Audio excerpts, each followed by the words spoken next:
ишке ашырып жаткан нерсе бакыттын өзөгүн түзөт эмеспи? Андыктан жалпыңыздар менен Google экран аркылуу амандашып жатканыбыз өзү чоң бакыт. Саламатсыздарбы?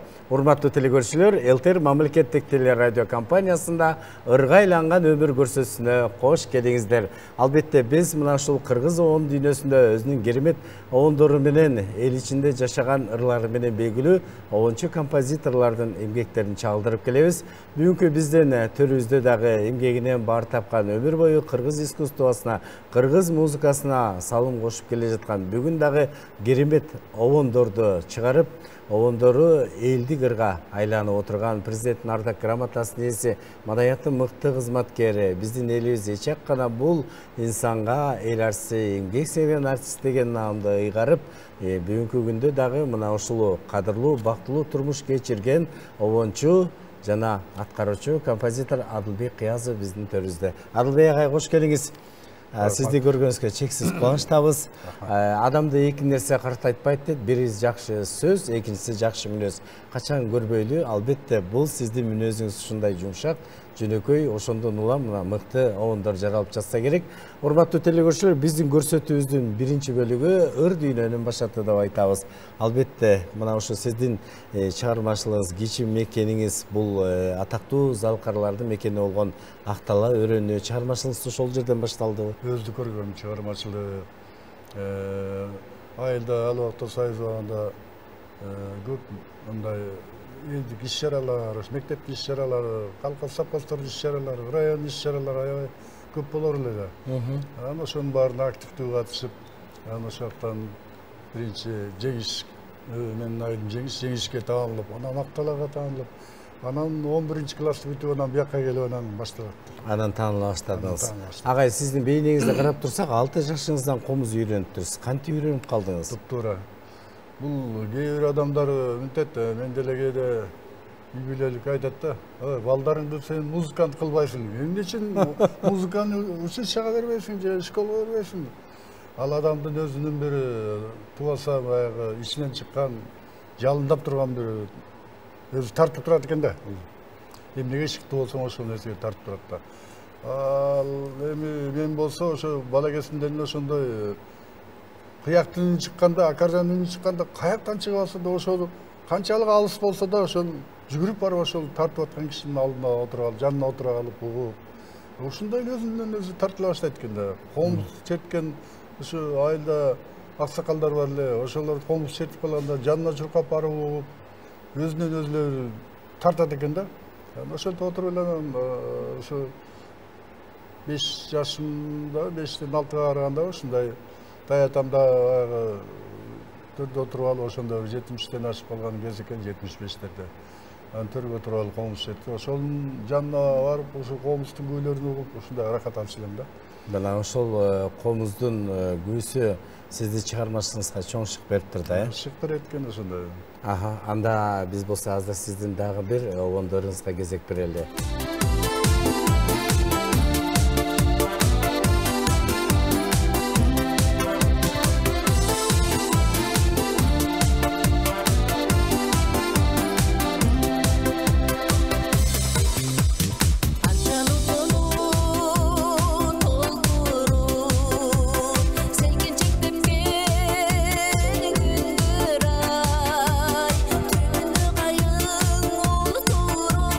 Kıyal kavat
алгачкы обонуңуз кимдин сөзүнө кайрылып чыгардыңыз же өзүңүз жаздыңызбы? Алгачкы обон эми мен 6-7 класстарда чыгарым окшойт. Кайдан аяктан текстти жазган кишини деле билбейт экен. Айылда школда окуйсуң. Кайра мектептен тарап атам чабан болчу, анан жайында жайлоого кетебиз, кой кайтарабыз. Ошол жакта кой кайтарып жүрүп анан ырдап, анан ал убакта баягы керемет ырларды окушубуз да, жанагы патефонду атам сыйлык алган патефонго жазылган баягы шедеврлердин ырларын угуп. Ушундай анан өзүм да ыр жазсам деп көңүлдөнүп анан өзүм талаада жүрүп эле блокнот таламдагы жазам. Ошентип анан бир 7 класстан ошо 3-4 обон чыгаргам да. Караңыз, 7 класстан эле. Анан үнүмдө тонук жайлоону болсо билесиң, жайлоонун кандай керемет жерлерин карап. Кыйкырып ырдап, Аскалдын арасына барып кыйкырып ырдасаң өзүңдүн үнүң өзүңө жаңырып бир тиришимдикте керемет чыгат да. Анан ошентип ырдачумун. Эң сонун агай, сизге чыгармачылыкта чоң жол ачкан Муратбек Рыскулов атындагы Нарын музыкалдык драма театры болсо керек. Ошол убактагы залкарлар, сиз анда жаш кез кайсы жылы келдиңиз театрга? Мен 74-жылы филармониянын алдында 2 жылдык студия эстрада бөлүмүн бүттүм. Анан ошол жактан жанагы Айрикем ай, Гүлмира деген ырларым ошол Жеңишбек Ашимовдун аткаруусунда элге чыгып кетти. Анан ошол убакта мени ал убакта телевидение бир эле кыргыз телевидениясы бар болчу. Мен таанаган деле киши жок. Көчөнүн баары ал убакта пластинка деген болчу. Ооба. Ошого тарап чыгып кетип эле кайсы институттун же общежитиянын жанынан өссөм эле менин ырларымды ырдалып атат. Эркем ай, ичиңизден кубанып коесуз. Мен таанаган деле киши жок, бирок ушунчалык бактылуу болсом да. Сизди таанаган киши жок, бирок ырларыңыз жаңырып атат. Бүт жайлап атат. Анан баягы конокторго барганда ал убакта эле отуруш, андай баягы жердештер болчу. Биринчи жердештериң биле баштайт. Тегири айлана чөйрөг сен тааныгандар биле баштайт сени. Ошентип ошол анан кийин театрга барып калдым 76 жыл. Бүткөндө эле бияктан айтты мугалимдерчи, Адылбек сенден чоң композитор чыгат. Себеби ал убакта сольфеджио деген кирет да. Сабак. Сабак. Анан сольфеджиону окуп атканда диктант жаздырат пианино менен.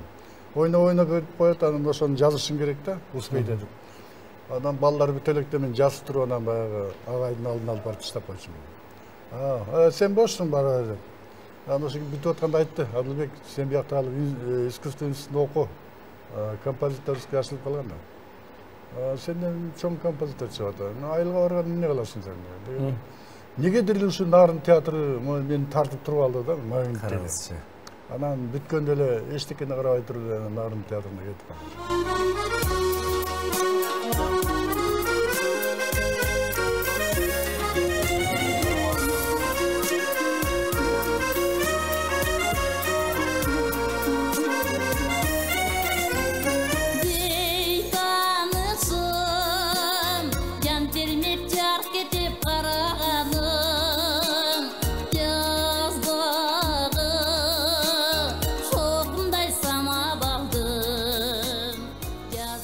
Кармалган карлыгачтай жан дүйнөм жай албай сабаладым бейтанышым жазыксыз кармалган карлыгачтай жан дүйнөм жай албай сабаладым бейтанышым кыйытып караганым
негизи Нарын театры бул сизге бир чоң мектеп Чоң болуптур.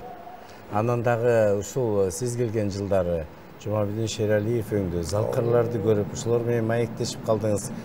Ал адамдардын дагы бир кичине да болсо сабагын алсаңыз керек. Шакырт деп өтөңүз, шакырт десе эле оозуна түкүрүп же оозуна сала албайт да.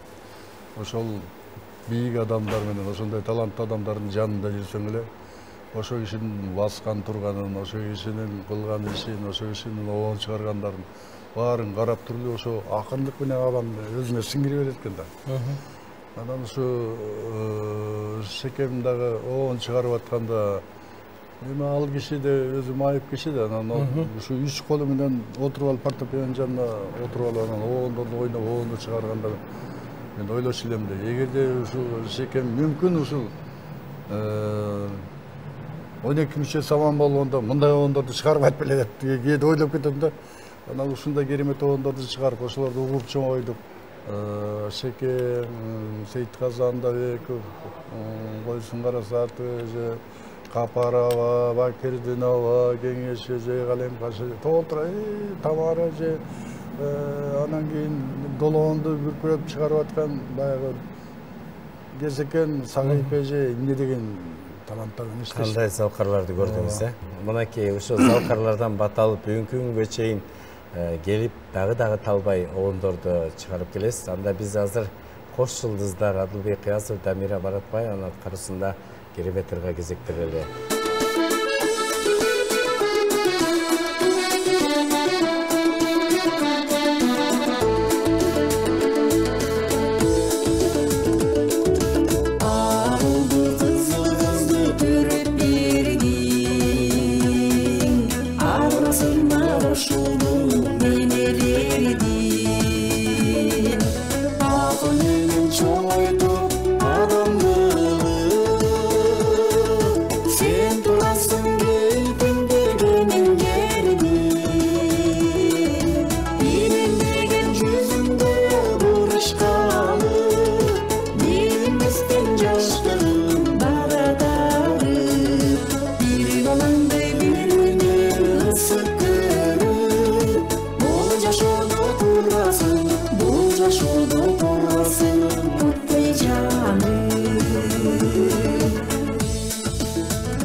Дамира Баратбаева, кыргыз эл артисти, бүгүнкү күндө Муратбек Рыскулов атындагы Нарын музыкалуу драма театрынын ардагери десек болот. Бир кезде ошо жаш болуп эмгектенип, бүгүн мынакей жаштардын устаты катары сиз дагы, Дамира эжебиз дагы эмгектенип келесиздер. Негизи эле ушу театр сиздерди бириктирдиби? Чындыгында театр болбосо каякта биригет элек. Театр болбосо экөөбүз жолукпайт элек. Мен барсам ушу Дамира менден мурун бир 2 жыл, 3 жыл мурун иштеп калыптыр. Анан ошо театрдан экөөбүздүн баягы пикирибиз келишип, жылдызыбыз келишип, ошо жерден үйлөндүк. Анан ошо жерде мына Дамиранын иштеген уже 50 жыл болуп баратат. Мен дагы буякта үй шартка байланыштуу кээде буякка үйгө келип, үйдү карап антип кичине ортодон сырык болуп калды. А так мен деле 35 жыл иштедим театрдын баш аягын. Ошол жактан элге таанылдык, журтка таанылдык, эл кыдырдык. Элдин канча элдердин батасын алды. Мен ошо жанагы Райма Алыбегим өмүр термеси Омар Хаямдын эл жигиттер, эл кыздар, сенин үнүңдүн ушундай ырлар биринин артынан бири катар чыкты да. Оондар, Оондар анан ошо бир айылдан бир айылга эчи уккандар келип, кадимкидей аркамдан келип, ошолорубузду жазып берип кетпесеңиз бизде болбойт деген. Менин ырларымды узак-узакта, мисалы үчүн 7 куплеттен дүйнөдө кимдер өткөн деген ырым бар. 16 куплет ушунтип эле. Önce kelmede okuyup uyunda pişar bala otursunuz dedi.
Jarqıldap qayda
Республикасы маданиятына эмгек сиңирген ишмер, акын, Кыргыз Улуттук Жазуучулар союзунун төрагасынын орун басары Керимбек Кадыракунов агайыбыз бүгүн бизде конокто. Агай, кош келиңиз.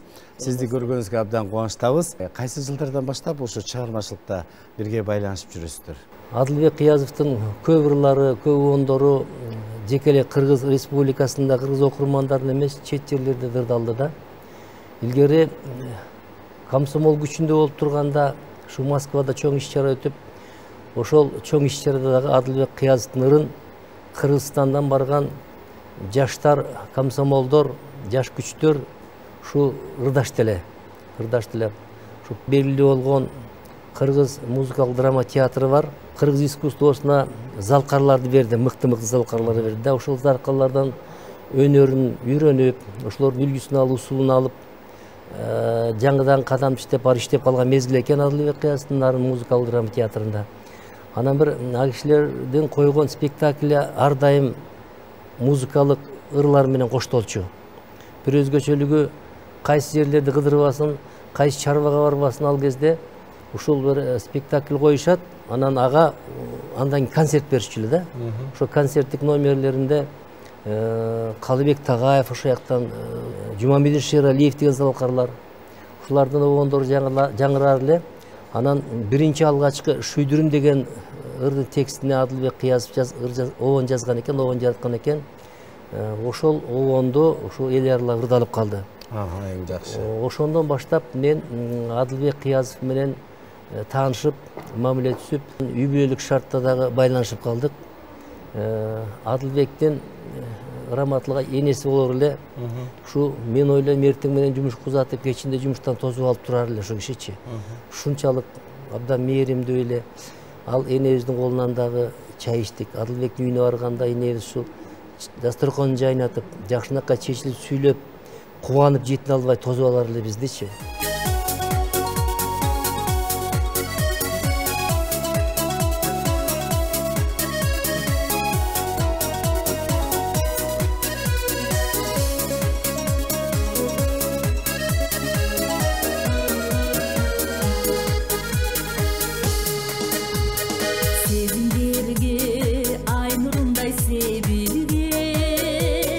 Bizde yaşayıp unuttuğumuz göz irmi.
урматтуу телекөрүүчүлөр, биздин көрсөтүүбүздүн экинчи бөлүгү тарыхка бай обондор.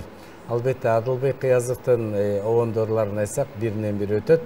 Анан ушул Дамира Баратбай экөөңүздөр ырдаган бул өмүр термеси мейлиң 1000 жыл, мейлиң 100 жыл жашагын, билген чындык жер алдына жатарын, падыша бол, кайырчы бол, баары бир өлүм үчүн бирдей сенин катарың дейт. Кандай гана керемет саптар. Ушул улуу Омур Хаямдын саптарына кандайча кайрылып калдыңыз агай? Бул эми бизде ал убакта областтык агитация пропаганда бөлүмү бар болчу, област. Ошондо Алаков деген бир Болот Алаков деген байка бар эле. Анан ошол менин чыгармаларымна болейт этип, менин чыгармаларымды ушундай жакшы көрүп укчу да. Анан ошол иши бир күнү көтөрүп келиптир, ошо китеп жаңы чыгарып, бияктан жаңы басылмадан алып келдим Бишкек. Убакта кылмыш эмес эле. Ушуну бир карап көрчү. Ошо сен эч ким кайрыла элек ушуну, сен бир кайрылып көрчү, сенин колуңан келет деп ошо киши бергенде анан аны окуп отуруп көп ой толгоолору болуп, анан ошонун арасынан тандап анан ошо өмүр термесинин текстин 7 куплет кылып Дамир экөөбүзгө тууралап туруп анан чыгарсам, ошо чыгарманын баягы тагдыры ошо биринчи сахнага чыкканда эле билинет. Биринде. Анан биринчи экөөбүз үйдөн жаттадык, анан биринчи концертке, ал убакта концертте аншлаг бизди көрөбүз деп, бизде эми күмөндөр табылды байке, тамары толтура да.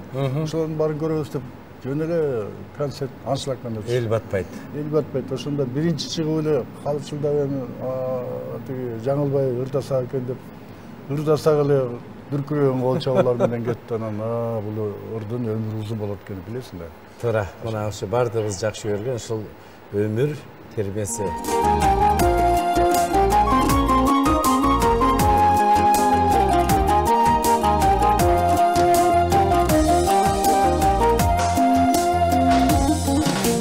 Желдей жортуп батты бир күн дагыда,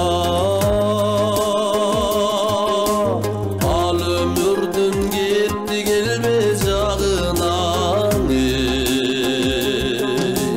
тири туруп болгум келбей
birde senin katarın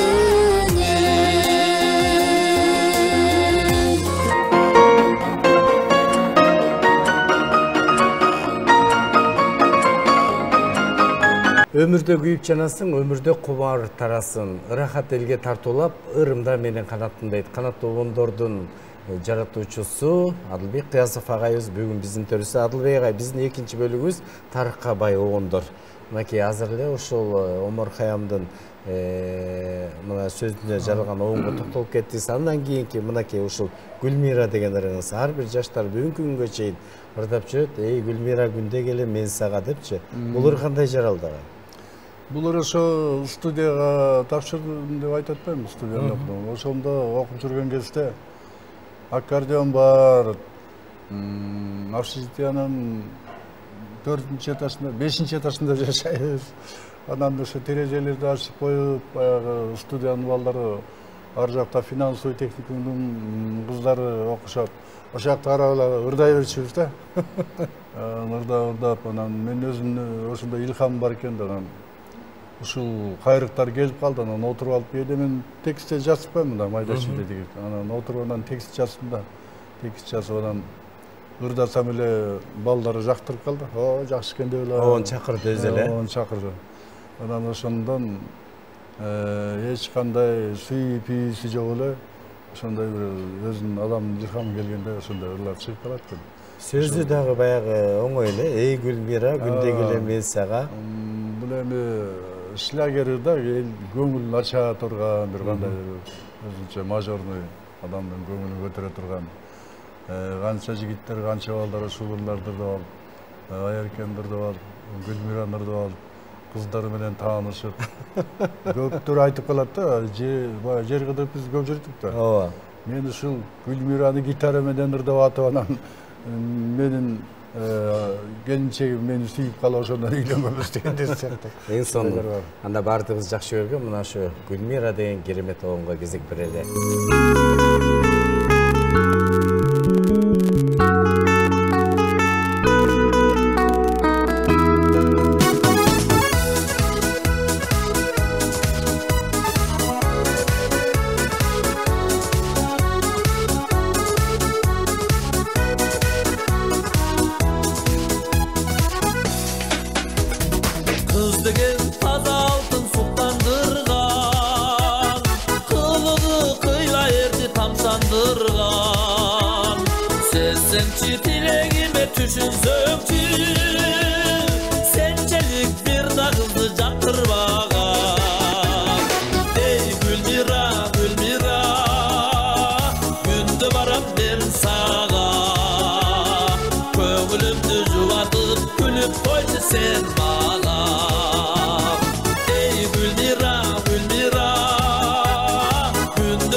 кийинки чыккан оңдорубуздун бири бул досторго. Мына ошол сиздин дырыңыздан достор деген тобу түзүлүп, достукту бекем туткандар ушуларды аткарып жүрөт.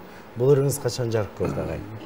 Туура, бул деген 2000 канчанчы жылдар чыкты, 2007-2008 жылдар чыгып досторго ошондо өздөрүнчө топ түзүп, өз иш-чарабызды ошондо даярданып алышкан экен, ошол маалда чыгып калдык. Анан Гүлзат Байзакова ишендер менен катышабыз да. Алар биздин үйгө келип калып эле Адылбек байке биз досторго деген топ түзүп атабыз. Ошого бир конкурс катары ырларды жыйнап атабыз. Ошо оон чыгарып беребизби? Анан Кудай жалгал оон даяр болсо, омондой досторго деген ыр бар, ушуну барып кыздарга ырдап бер. Эгерде жагып калса биз ырдайсыңар деп. Анан кетишкен, анан кийин бир топ ырларды чыгарып туруп, 4-5 ырларды баягы ар кайсы оончулардыкынан алып ырдашкан экен. Анан ошондо досторго жагып калып, анан кыздарга жагып калып, ошондо досторго биринчи жолу ошо уюштурулганда досторго топ ырдап чыкты. Бир күнү Адылбек жолугуп айтты, ушул ырга мен оон чыгардым, бирок кайрыгын момундай кылып кошот элем деп, жанагы достор деген кайрык менен ыргак менен келиптир да.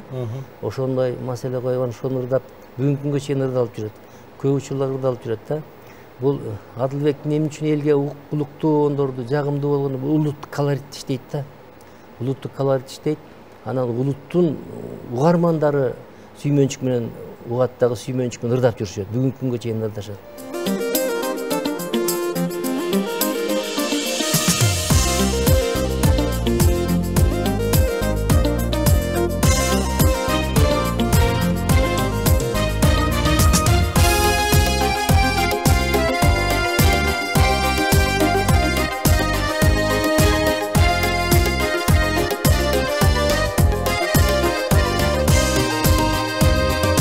Атқан таңды батқан күнді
сөзү бар экен. Ийгиликке жетпей калдым деп өкүнбө, алдыда сени ийгиликтер күтүп турат дейт. Биздин көрсөтүүбүздүн 3-чү бөлүгү ийгиликке жеткен жылдар. Адылбек Кыязов, учурда дагы талбай эмгектенип мыкты оондорду жаратып келесиз. Адылбек агай, учурда кимдердин сөздөрүнө кайрылып, кандай оондор жаралып атат? Учурда менде жакшы оондор бар азыр эми. Көбүнчө Кашкынбек Отурбаев деген ушул бала кезимден, жаш кезимден ушу менин чыгармаларыма кызыгып, ушу мени баягы көпчүлүктүн арасында болобу, кайда болобу ушул Адыкемдин оолдору деп, кайда болсо ушу мени бийик көтөрүп, аябай мактайт да. Адыке сенин оолдоруң кайталангыс оолдор, жүрөктө кала турган оолдор деп. Анан кийин агишебиз да чыгарма жазып, ушу бир топ чыгармаларын жазып, томдорун чыгарды. Болсун. Анан ошолордун арасынан мен издеп бир топ оолдорду чыгарып, Кыргыз улут деген, Аялга, Байбичеме, агиш азыр 80-ге жашып, 80ден ашып калды. Мен баягы жаш өткөндө Байбичени мактап калат экенбиз да барып. Ооба. Анан ошол Сатыш эжемдагы ушундай адамдан башкача мээримдүү, ушундай жакшы эжебиз бар. Кашкынбек байкенин байбичеси. Анан ошо байбичесине арнап жакшы ырларды чыгарган, ошондой ырларды чыгарып жүрөбүз.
Sıylaşıp yürün